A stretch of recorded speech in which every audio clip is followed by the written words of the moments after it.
Kondisi pasar obligasi domestik kembali bergairah. Yield surat berharga negara sempat berada di level 7,5%, walau kemudian turun ke 7,1% pada Rabu 10 Agustus.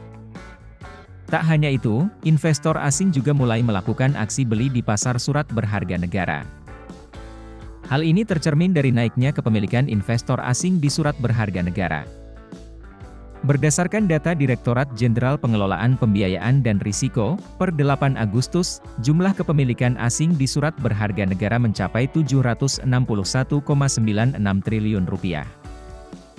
Jumlah ini naik Rp10,72 triliun dari posisi akhir Juli yang hanya Rp751,24 triliun. CEO Advisor.id, Praska Putrantio mengungkapkan terdapat beberapa faktor yang mendorong investor asing kembali masuk ke pasar surat berharga negara. Pertama, turunnya level persepsi risiko alias kredit default swap tenor 5 tahun menjadi 140, dari sebelumnya 120 yang merupakan level tertinggi. Kedua, penguatan nilai tukar rupiah juga menjadi penopang. Meskipun laju inflasi tahunan tinggi, nyatanya pertumbuhan ekonomi kuartal Februari 2022 mampu bertahan di atas 5% dan sejumlah indikator makro, seperti indeks manufaktur PMI dan penjualan retail membaik mampu membuat rupiah berkinerja solid. Selain itu, Bank Indonesia yang tetap mempertahankan Bank Indonesia 7-day repo rate di level 3,5% sehingga kondisi yield 10 tahun surat berharga negara yang berada di level 7,5%-an menjadi relatif menarik, ditopang dengan tren yield United States Treasury 10 tahun juga cenderung menurun, kata Praska ketika dihubungi kontan.co.id, Rabu 10 Agustus. Ia memperkirakan, investor asing mayoritas cenderung memburusan tenor seri pendek menengah atau di bawah 10 tahun. Pasalnya, investor asing tetap mengantisipasi potensi gejolak harga karena efek penyesuaian kenaikan suku bunga acuan jika ekonomi membaik dan laju inflasi tahunan bertahan terus tinggi. Sementara fixed income portfolio manager Sukorinvest Asset Management Gama Yuki justru menilai, dengan kondisi saat ini di mana resesi Amerika Serikat sudah mulai diprediksi. Dia juga bilang, akan ada economic slowdown di dunia, sehingga diperkirakan investor asing cenderung masuk ke tenor mid-long tenor. Hal ini dikarenakan yield dengan tenor tersebut lebih menarik.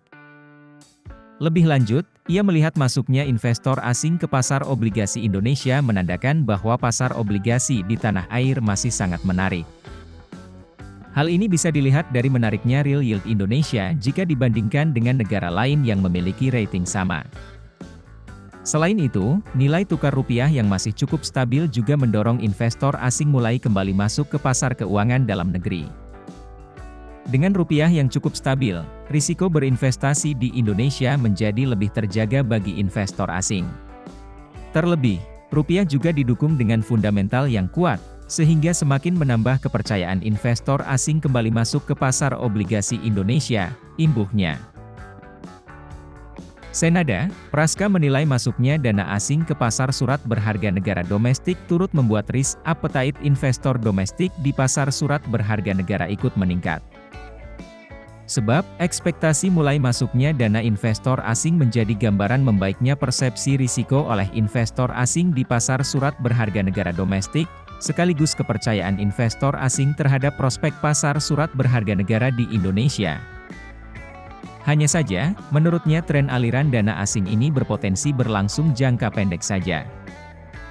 Hal ini dikarenakan investor asing diperkirakan masih mengantisipasi wait and see terhadap potensi kenaikan suku bunga acuan ke depan jika laju inflasi terus meningkat sejalan dengan membaiknya ekonomi.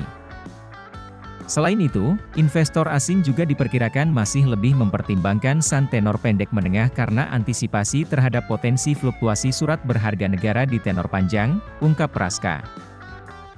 Gama justru percaya tren masuknya aliran dana investor asing ke pasar obligasi masih bisa terus berlanjut ke depan. Hanya saja, hal ini harus diimbangi dengan nilai tukar rupiah yang masih cukup stabil ke depannya, serta data makroekonomi Indonesia masih cukup baik.